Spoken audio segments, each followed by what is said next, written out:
Hello everyone, welcome back to our channel मेरे वाले notes. In today session we are going to discuss about metal casting GATE previous solution of part number 15।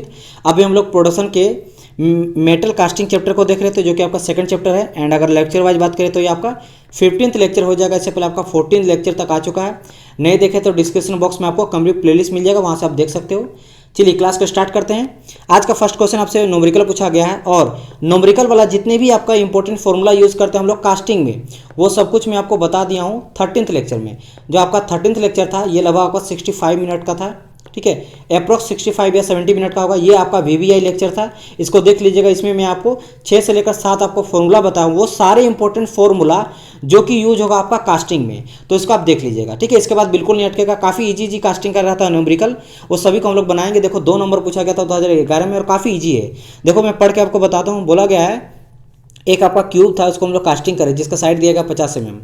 उसको undergo 2 तरह का यहाँ पे shrinkage दिया गया। एक दिया गया आपको वॉल्यूमेट्रिक सॉलिडिफिकेशन श्रिंकेज हो रहा है और दूसरा हो रहा है मेरा सॉलिड कॉन्ट्रैक्शन 4% और 6% से। तो बोला गया यहाँ पे ना तो हम लोग राइजर की कोई यूज़ कर रहे हैं और मेरा जो यूनिफॉर्म कूलिंग हो रहा है हर डायरेक्शन मेरा सेम हो रहा है। तो साइड कितना होगा क्यूब आफ्टर सॉलिडिफिकेशन, समझ आया कि नहीं। पहले मेरा साइड 50 था क्यूब का, जब मेरा सॉलिडिफिकेशन हो जाएगा और कॉन्ट्रैक्शन दोनों तरह का मेरा यहाँ पे श्रिंकेज देखने को मिलेगा, उसके बाद बताइए क्यूब का साइड मेरा क्या रह जाएगा, 50 से कितना घट जाएगा, ठीक है। ये आपसे पूछा गया है। और यहाँ पे 2 तरह का यहाँ पे आपको श्रिंकेज दिया गया है। एक दिया गया आपको सॉलिडिफिकेशन श्रिंकेज जो कि हो रहा है 4% से, और दूसरा आपको दिया गया है सॉलिड कॉन्ट्रैक्शन, ये दिया गया है 6% से हो रहा है। तो हम लोग यहाँ पे क्या करेंगे, देखो मैं थोड़ा सा आपको बता देता हूँ। इसे मैं इसको 10 सेकंड में बना सकता हूँ, बट फिर भी मैं आपको पहले बताऊँगा कि कैसे इसको समझेंगे। पहले समझ लो क्यूब क्या हो जाता है। क्यूब सा 3D फॉर्म में रहता है, जिसका लेंथ ब्रेथ और हाइट मेरा सेम रहता है, यानी कि ये भी सेम रहेगा। ये मान लो लेंथ है, ये मेरा हाइट है और ये मेरा ब्रेथ है, तो ये सब मेरा सेम रहता है, यानी कि L = B = H मेरा सेम रहता है। ए मान लो और ये यहाँ पे दिया गया 50 mm, तो यहाँ भी आपका 50 mm है, ये भी 50 है, ये भी 50 है। तो यहाँ बोल रहा कि जब ये दोनों श्रिंकेज देखने को मिलेगा 4 और 6% से, उसके बाद मेरा ये जो साइड है 50 mm, ये घट के कितना हो जाएगा। वही ऑप्शन दिया गया 48, 49, 49.94 फिर 49.96। क्या होगा वो मुझे बताइए। चलो अब यहाँ पे बात आता है सर कि मुझे ये बता दीजिए कि जो सॉलिडिफिकेशन श्रिंकेज क्या होता है, और यहाँ पे और को दिया गया क्या भाई सॉलिड कॉन्ट्रैक्शन क्या हो जाता है। वैसे सारा चीज़ कोई नहीं बताता, लेकिन मैं आपको इतना बेसिक से बताऊंगा कि कहीं भी कोई पूछ भी दे तो क्या हो जाता है वो भी समझ में आना चाहिए। वैसे तो डायरेक्ट हम लोग कर सकते हैं, बट देख लो। तो पहला क्या बोला गया था यहाँ पे सॉलिडिफिकेशन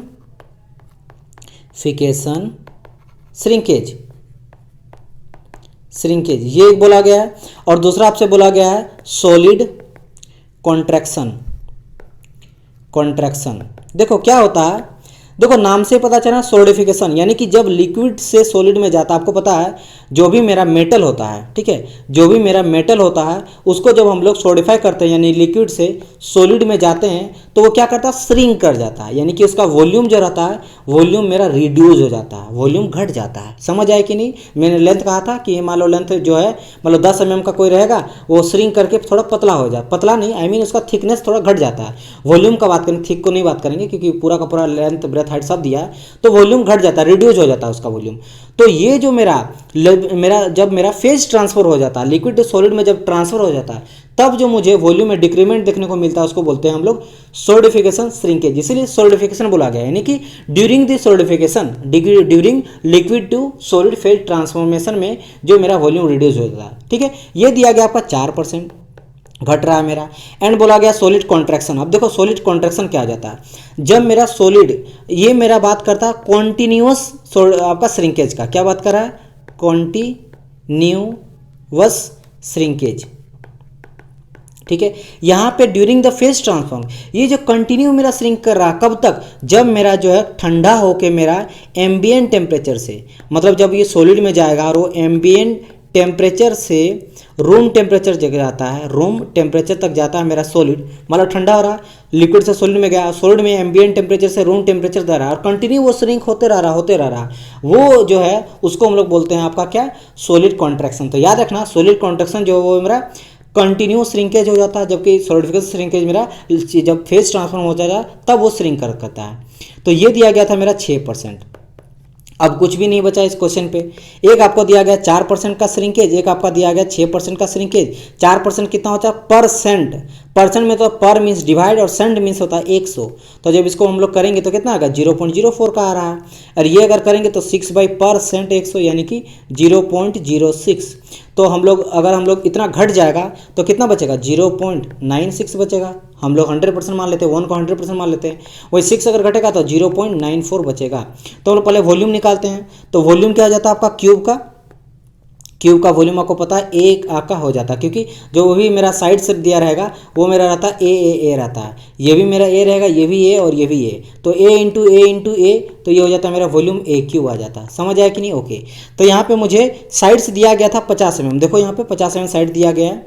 तो यहाँ से हम लोग निकालेंगे कि भाई वॉल्यूम इक्वल टू हो जाएगा 50 का क्यूब आ जाएगा, यानी 50 × 50 × 50 तो कितना हो जाएगा 5 × 5 × 5 कितना होता है, सिंपल आप जानते हैं 5 × 5 25 और 25 × 5 यानी 125, तो 125 और 000। तो ये तो मेरा निकल गया क्या V1। जब मेरा अभी कोई भी जो है उसमें देखो जब 50 mm है तब यहाँ पे कोई भी जो है श्रिंकेज वगैरह नहीं देखने को मिला, ना कॉन्ट्रैक्शन देखने को मिला। अब कॉन्ट्रैक्शन देखने को मिलेगा 2 बार मेरा, इतना और इतना, तो इस वॉल्यूम में इतना घट जाएगा, यानी कि 125,000 में एक बार देखने को मिल रहा है 0.96 का कॉन्ट्रैक्शन। ठीक है, वॉल्यूम 2 निकालेंगे और दूसरा बार और एक बार देखने को मिलेगा 94 का कॉन्ट्रैक्शन। तो इसको हम लोग निकालेंगे, तो इसको आप कैलसी से निकालेगा तो यू विल गेट 112800। ये निकल गया मेरा V2, मैंने कोई फाइनल वॉल्यूम, लेकिन मेरा वॉल्यूम नहीं पूछा है। यहाँ पूरा साइड कितना बाद में रह जाएगा, क्यूब का साइड कितना हो जाएगा। तो मुझे फिर से ये चीज़ पता है कि भाई volume equal to V2 equal to फिर से साइड इक्वल टू निकलेगा क्या मेरा, ये हो जाएगा ए का क्यूब, एंड V2 मेरे में निकल गया, कितना निकल गया यहाँ पे निकल गया 112800 इक्वल टू ए का क्यूब। अब ये जैसे मेरा क्यूब यहाँ आ जाएगा तो यहाँ पे रूट क्यूब चढ़ जाएगा, 112800 का ए इक्वल टू, तो ये किसका होता है, ये होगा आपका 48.32 mm का। साइड mm में दिया रहेगा, चूंकि हम लोग 50 mm लिए थे, वो भी mm था, ये भी mm में, तो ये आपका निकल जाएगा साइड यानी 48.33, ये हो जाएगा करेक्ट आंसर। तो हम लोग यहाँ पे बस समझाएं आपको, ये आपका थोड़ा सा था, बस दोनों का वैल्यू लिखें और वॉल्यूम में से घटा दिए, दैट्स इट, इसका आंसर आ गया। राइट, तो बहुत ही ईजी आपसे इस तरह का क्वेश्चन पूछेगा। नेक्स्ट न्यूमेरिकल आपसे पूछा गया है, क्यूब फिर से बोला गया है यहाँ पे। ठीक है भाई, उसको जो कास्टिंग हम लोग कर रहे हैं उसका टाइम ले रहा 5 मिनट। कोई भी मान लो एक क्यूब इस तरह का कोई है, ठीक है, और इसको हम लोग सॉलिडिफाई कर रहे हैं, और जो सॉलिडिफिकेशन टाइम है वो आपको दिया गया 5 मिनट मेरा टाइम हो रहा सॉलिडिफाई होने में। तो आपको बोला गया solidification time in minute for a cube for same material मतलब वॉल्यूम सेम रहेगा, याद रखना V1 equal to V2, same material which is 8 time heavier, यानी कि जितना भी इसका वेट है ना, पहला का वेट है वो जो है दूसरा से क्या बोल रहा है कि दूसरा वाला का पहला वाला से 8 गुना ज़्यादा भारी है, यानी कि 8:2 है। पहला वाला का जो भी वेट था उसका 8 गुना करेंगे तब जगह दूसरा निकलेगा। मतलब ये जितना था ना, ये मान लो इस तरह का इतना बड़ा है अब, ठीक है, अब ये बड़ा है, तो अब बताओ कि इसमें कितना टाइम लेगा सॉलिडिफाई होने में, कितना मुझे टाइम लेगा, ये आपको फाइंड करना है, ये आपसे पूछा गया। चलो ठीक है, ये भी देखो काफ़ी ईजी है क्वेश्चन, बहुत ही ज़्यादा इजी ये क्वेश्चन पूछा गया। मुझे ये पता है कि सॉलिडिफिकेशन टाइम जो होता है वो हो जाता क्या, क्यू यानी कि सॉलिडिफिकेशन फैक्टर और वॉल्यूम अपन एरिया का होल स्क्वायर, ये चीज़ मुझे पता है। अच्छा भाई ठीक है, हम लोग वेट का बात किया ना, 8 टाइम हेवियर है, तो मान लेते हैं लेट वेट हम लोग ले लेते हैं, वेट मान लेते हैं W। तो मुझे पता है कि W2 का जो वेट है वो 8 गुना है पहला का, यही है दिया गया है। और आपको पता है कि वेट बेसिकली होता क्या है, होता है आपका mass into gravity, m into G को बोलते हैं। ठीक है, मास में जब ग्रेविटी इंटू कर देते हैं तो उसको हम लोग बोलते थे क्या, वेट। अब मुझे ये भी पता है कि मास इक्वल टू क्या आ जाता है, मास इक्वल टू हो जाता है, यानी कि डेंसिटी इक्वल टू हो जाता है मेरा मास अपन वॉल्यूम, क्या जाता है, density equal to mass upon volume हो जाता है। ठीक है, और यहाँ से अगर हम लोग मास निकालना चाहेंगे तो क्या हो जाएगा, डेंसिटी इंटू वॉल्यूम, ये दोनों इंटू हो जाएगा आपस में, तो मास इक्वल टू क्या निकला, डेंसिटी इंटू वॉल्यूम। तो इस मास के जगह में हम लोग क्या पुट कर देंगे, डेंसिटी इंटू वॉल्यूम, और जी तो पहले से है, तो वेट इक्वल टू मेरा क्या निकल गया, वेट इक्वल टू निकल गया मेरा डेंसिटी वॉल्यूम इंटू जी। तो इस जगह पर हम लोग कर सकते हैं डेंसिटी वॉल्यूम इंटू जी, किसका, सेकेंड वाले का, और 8 into density into volume into G first वाले का। अच्छा एक चीज़ मुझे बताइए, अगर यहाँ बोला गया था सेम मटेरियल है, इसका मतलब क्या है कि दोनों का डेंसिटी सेम होगा, बात समझ में, और जी का वैल्यू 9.81 दोनों के लिए होगा, तो बचेगा यहाँ पे क्या, V2 इज इक्वल टू बचा मेरा V1 8V1, राइट। एंड मुझे ये भी पता है कि क्यूब का बात किया गया है, और क्यूब जो होता है, क्यूब का अभी जस्ट मैंने कहा था कि क्यूब का एरिया यहाँ वॉल्यूम है, वॉल्यूम क्या हो जाता है, ए का क्यूब, अभी हम लोग जस्ट प्रीवियस में निकाले, ए क्यूब हो जाता है। अगर एरिया का बात करें तो ए पे का 6 हो जाता है, यानी 6 स्क्वायर, सॉरी क्या हो जाता है, एरिया हो जाता है 6 स्क्वायर, एरिया आ जाता है 6a²। छोड़ो अभी एरिया का कोई बात नहीं हो रहा। वॉल्यूम होता है ए का क्यूब, तो वॉल्यूम के जगह में हम लोग पुट कर सकते हैं ए का क्यूब, ठीक है। एंड यहाँ पे 2 का बात कर रहे हैं, एंड यहाँ पे हो जाएगा 8 इंटू ए का क्यूब, यहाँ पे हम लोग 1 का बात कर रहे हैं, ठीक है, ओके। अब यहाँ पे हम लोग ये देखेंगे कि अगर इसी हमको रूट को इधर ले जाएंगे यानी रूट क्यूब को, तो हो जाएगा क्या A2 यानी सेकंड का रूट इधर चढ़ जाएगा क्या 8 इंटू A1 का क्यूब। और जब रूट हटेगा तो 8 हो जाएगा मेरा 2, सॉरी 8 हो जाएगा मेरा 2, एंड ए क्यूब से रूट खत्म हो जाएगा, यानी यहाँ बचेगा ओनली A1। समझ आया कि नहीं ये कैसे हुआ, यानी कि A2 इज इक्वल टू मेरा निकल गया। ये चीज़ मैं फिर से आपको बता देता ताकि आप लोग को दिक्कत ना हो।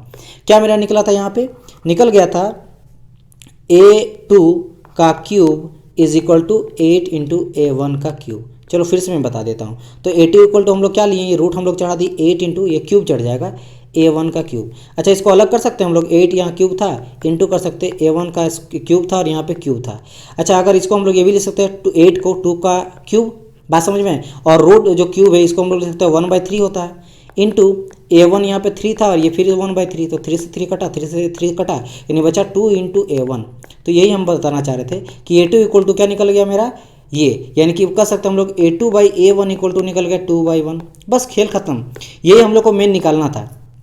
अब हम लोग सिंपल क्या करेंगे, नाउ यहाँ लिखेंगे नाउ, मुझे पता सॉलिडिफिकेशन टाइम पहला वाला का तो दिया गया था, कितना लग रहा था 5 मिनट, दूसरा का निकालना है। तो यहाँ हम लोग करेंगे T1/T2 सॉलिडिफिकेशन टाइम का हम लोग लेंगे, तो सॉलिडिफिकेशन टाइम क्या आ जाता है Q इंटू वॉल्यूम अपन एरिया का होल स्क्वायर, एंड यहाँ भी हो जाएगा Q इंटू वॉल्यूम अपन एरिया का होल स्क्वायर, ये 1 का ये 2 का। अच्छा एक चीज़ मुझे बताइए तो बाबा कि जो क्यूब होता है, आप लोग मुझे क्यूब का एरिया क्या हो जाता है, तो सर आपने कहा था कि एरिया होता है इसका 6a² और वॉल्यूम इसका होता है a का क्यूब। अगर मैं आपको पहले बता चुका था कि वॉल्यूम अपन एरिया जो लेते हैं वो क्यूब का हो जाता है a/6, करके दिखाते हैं फिर से। वॉल्यूम था a cube, area 6a², area से 2 कट जाएगा बचेगा a/6, यानी वॉल्यूम अपन एरिया कितना निकल जाएगा a/6 निकलेगा। इट मीन्स क्यू तो सॉलिडिफिकेशन फैक्टर है वो तो सेम ही रहेगा, बचेगा वॉल्यूम अपन एरिया। तो यहाँ भी मेरा निकल गया क्या a/6 आया और यहाँ भी आया a/6, दोनों जगह यही आया स्क्वायर स्क्वायर, 6 भी कट जाएगा, ये मेरा 1 था ये 2 था। इट मीन्स मेरा T1/T2 इक्वल टू क्या निकला A1 divide by A2, square इसको होल स्क्वायर कर देंगे और मेरा दिया गया A2/A1 इक्वल टू 2/1। तो यहाँ हम लोग क्या करेंगे, कुछ नहीं करेंगे, इसको हम लोग रेसिप्रोकेट कर देंगे, T को ऊपर ले गए T2 को, T1 मेरा नीचे आ गया, इसी तरह मेरा A2 भी ऊपर A1 मेरा नीचे का होल स्क्वायर, और ये मेरा दिया गया था कितना वैल्यू 2 दिया 2/1, तो यही हम लोग पुट कर देंगे इसके जगह में 2, तो 2 का आ जाएगा मेरा 2/1 का होल स्क्वायर। तो यहाँ से क्या निकल जाएगा मेरा T2, और देखो यहाँ पे बोला गया था सेकंड का टाइम, देखो बोला गया था देन द ओरिजिनल कास्टिंग, यानी कि पहला वाला the solidification time in minimum cube of the same material 8 time heavier, यानी कि सेकंड का टाइम पूछा यानी T2 पूछा है। तो यहाँ से हम लोग T2 अगर ऊपर में दिया गया तो T2 इक्वल टू T1 मेरा इंटू हो जाएगा।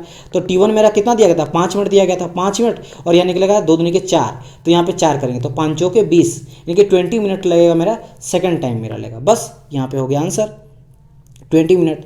तो आप समझ गए होंगे किस तरीके से इजी तरीके से समझें, बस ये आपको याद रखना था, बाकी आपको नॉर्मली पता है डेंसिटी का मास अपन वॉल्यूम और वेट का mg, इससे आपको निकल जाएगा।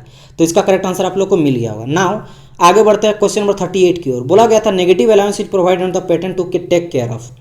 पहले तो आपको पता होना चाहिए कि अलाउंस आपको पता चल गया कि जब भी हम लोग पैटर्न बनाते हैं तो बड़ा छोटा के लिए हम लोग अलाउंस देते हैं, ठीक है, या तो हॉल से बड़ा कर देते हैं। तो इसमें हम लोग बात करें नेगेटिव अलाउंस का, फिगर से समझाते हैं आपको। देखो ये जो आप देख रहे हैं यहाँ पे आपका अलाउंस प्रोवाइड किया, ये मेरा शाफ्ट है, ये जो आप है ये मेरा शाफ्ट है, ये मेरा शाफ्ट है, और ये मेरा हॉल है, ये क्या है मेरा यहाँ से यहाँ तक दिया गया, ये मेरा हॉल है। बात समझ में है कि नहीं? ओके। होता यह है कि दो तरह का अलाउंस हम लोग देते हैं, एक होता है पॉजिटिव अलाउंस, एक होता है नेगेटिव अलाउंस। तो मान लो ये मेरा हॉल था और ये मेरा शाफ्ट था। आप यहाँ पे देख रहे हो कि शाफ्ट जो है हॉल में आसानी से चल जा रहा है, क्योंकि शाफ्ट जो है शाफ्ट का अगर हम लोग बात करेंगे डाया, तो डाया मेरा छोटा है, हॉल का डाया मेरा बड़ा था, तो ये इसलिए इंटर कर रहा, तो ये कहलाता है पॉजिटिव अलाउंस। नेगेटिव अलाउंस हम लोग करते क्या है कि शाफ्ट को बड़ा ले लेते हैं। अब देखो शाफ्ट मेरा काफ़ी बड़ा हो चुका है और मेरा हॉल जो है हॉल मेरा छोटा है। अब क्या है, इस हॉल में ये शाफ्ट मेरा अंदर जाएगा नहीं जाएगा, तो इसीलिए इसको बोलते हैं नेगेटिव अलाउंस। तो यहाँ पे क्या हो जाता है, नेगेटिव अलाउंस हम लोग देते हैं। और नेगेटिव अलाउंस क्यों देते हैं ये मैं आपको बता रहा हूँ। इसको हम लोग देते हैं ताकि वो टाइट हो सके। टाइट हो जाएगा तो क्या वो हिलेगा नहीं, सेक नहीं करेगा, ठीक है। सेकिंग से बचने के लिए मान लो कि एक समझ लो कि इस तरह का मेरा बोल्ट है, ठीक है। मान लो ये मेरा नॉट है और नॉट में मेरा बोल्ट अंदर जाता है, इस तरह करके बोल्ट मेरा अंदर जाएगा, ठीक है। इस तरह इसमें गियर रहता है, आपका ग्रिप रहता है और ये मेरा बोल्ट है, बोल्ट इसके अंदर जाएगा। तो अगर हमको इसको टाइट पूरा करना है तो क्या करेंगे, अलाउंस हम लोग जो थोड़ा सा और बड़ा कर देंगे और किसी तरह अब जो है इसके अंदर अगर चल भी जाएगा तो गलती से भी जो है ये हिलेगा नहीं। क्यों? क्योंकि हम लोग नेगेटिव अलाउंस दिए हैं, यानी कि शाफ्ट को थोड़ा बड़ा रखे हैं। वैसे इसके अंदर तो जाएगा ही नहीं, तो ये, लेकिन याद रखना ये सेक बिल्कुल नहीं होने देता है।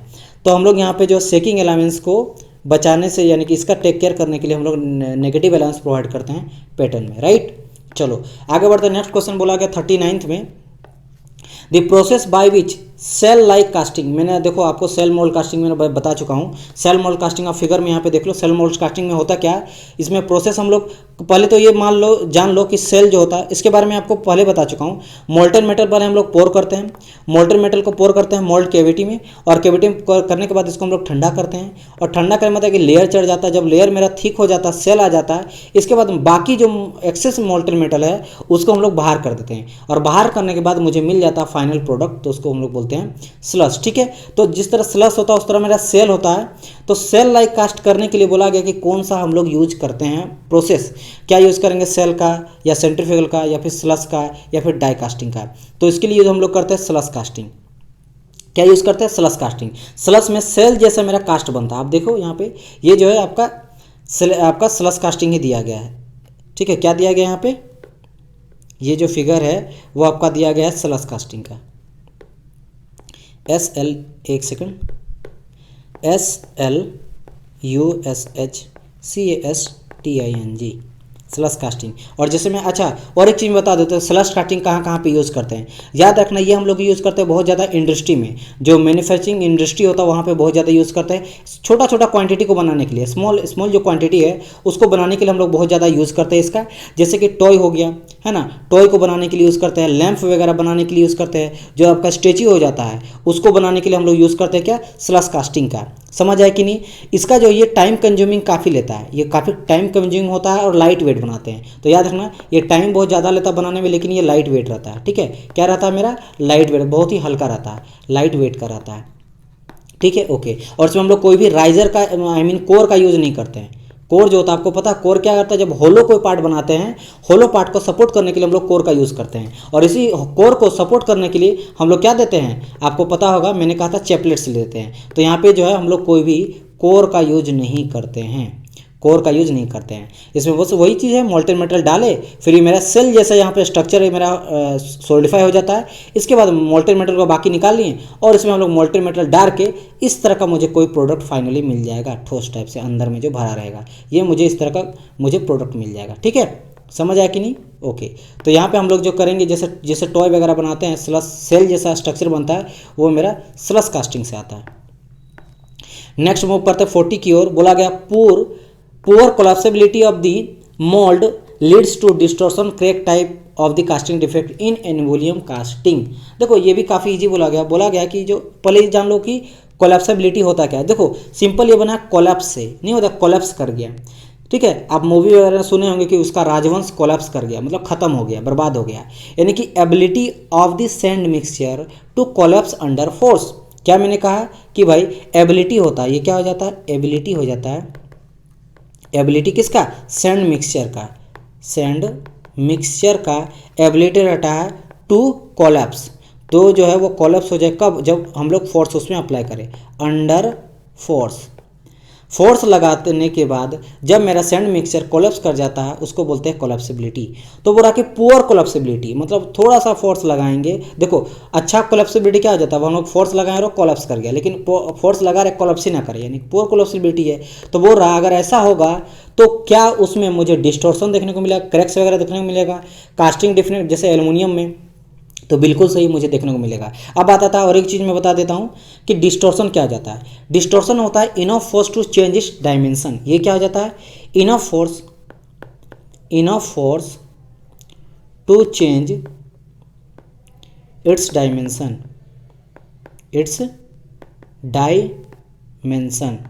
यानी कि उतना कम से कम फोर्स जिससे उसका डायमेंशन यानी कि लेंथ ब्रेथ वगैरह चेंज हो जाए। उसको जैसे रबड़ आप लो, जो हम लोग इरेजर जो होता है, इरेजर को आप दोनों अगर उंगली से दबाओगे तो क्या हो जाएगा, थोड़ा सा ठीक हो जाएगा, दब जाएगा। तो दब गया ना, यहाँ पे दबा क्योंकि इसका डायमेंशन चेंज हुआ, तो उसको बोल सकते हैं कि उसमें डिस्टोर्शन आ गया, फोर्स लगा उसको डिस्टोर कर दिए, यानी कि उसका शेप एंड साइज को चेंज कर दिया, डायमेंशन उसका चेंज कर दिए। तो अगर हम लोग पोर कोलैप्सिबिलिटी होता है, इसके चलते कुछ प्रॉब्लम क्रिएट हो जाता है मेरा मटेरियल में, जैसे कि हॉट टीयर देखने को हमको मिलता है। क्या देखने को मिला है, हॉट टीयर, या फिर और मुझे देखने को मिलता है क्रैक्स, हॉट क्रैक या फिर हॉट टीयर्स हम लोग को देखने को मिलता है। ठीक है, CRACKS, दो चीज़ देखने को मिलेगा। अब ये मेरा हॉट टीयर्स क्या हो जाता है, देखो हॉट टीयर क्या हो जाता है, जब मेरा मटेरियल को हम लोग ठंडा करते हैं, और अगर मेरा मटेरियल जो है या फिर मेटल जो है, मेटल मेरा काफ़ी वीक है, कमज़ोर है और उसको काफ़ी ज़्यादा गर्म कर दिए, तो जिसके चलते उसमें रेसिडुअल स्ट्रेस आ जाता है, और स्ट्रेस के चलते उसमें मेरा जो प्रॉब्लम क्रिएट हो जाता है वो मेरा हॉट टीयर हो जाता है। अगर हम लोग बात करेंगे हॉट क्रैक्स का, तो ये क्या हो जाता है, जब मेरा आपको पता है कि जो लिक्विड कोई भी मेटल रहता है वो क्या हो जाता है, मेरा श्रिंक करता है सिर्फ। अच्छा, एक चीज़ में याद रखना, बिस्मथ कभी भी श्रिंक नहीं करता, काफ़ी छोड़ को, ये मैं आपको नहीं बताया था, अभी मुझे याद रखे बिस्मथ, मैं हमेशा बोलता हूँ ना, सॉलिडिफिकेशन श्रिंकेज देखने को मिलता है मोल्टन मेटल में, यानी कि इतना जब इस तरह मोल्टन मेटल डालेंगे तो एक सॉलिडिफिकेशन के बाद वो श्रिंक कर जाएगा। याद रखना, हर वो मेटल में करता है, एक को छोड़ के बिस्मथ में मेरा जो है सॉलिडिफिकेशन श्रिंकेज नहीं देखने को मिलता है। रीज़न क्या होता है, बिकॉज इसका जो इंटर एटॉमिक वाइब्रेशन होता है वो काफ़ी इंक्रीज होता है ड्यूरिंग द टेम्परेचर, यानी कि जब हम लोग टेम्परेचर को बढ़ाते हैं। ये काफ़ी इंपॉर्टेंट पॉइंट है, इसको ध्यान रखना। ये आपसे क्वेश्चन पूछ सकता है कि बिस्मथ ऐसा मेटेरियल है जिसमें मुझे जो है श्रिंकेज नहीं देखने को मिलेगा, ऐसा मेटल है। क्यों? क्योंकि जैसे हम लोग टेम्परेचर को बढ़ाते हैं तो इसका जो एटम रहता है, एटम का जो वाइब्रेशन है वो काफ़ी मेरा बढ़ जाता है, जिसके चलते ये क्या हो जाता है, फिर से फैल जाता है, ये श्रिंक नहीं करता है। तो ये चीज़ ध्यान रखना। अच्छा, हॉट क्रैक का बात करें, हॉट क्रैक क्या हो जाता है, तो यही जो श्रिंकेज होता है ना, श्रिंकेज के टाइम जो क्रैक जनरेट होता है ना, वो मेरा होता है हॉट क्रैक।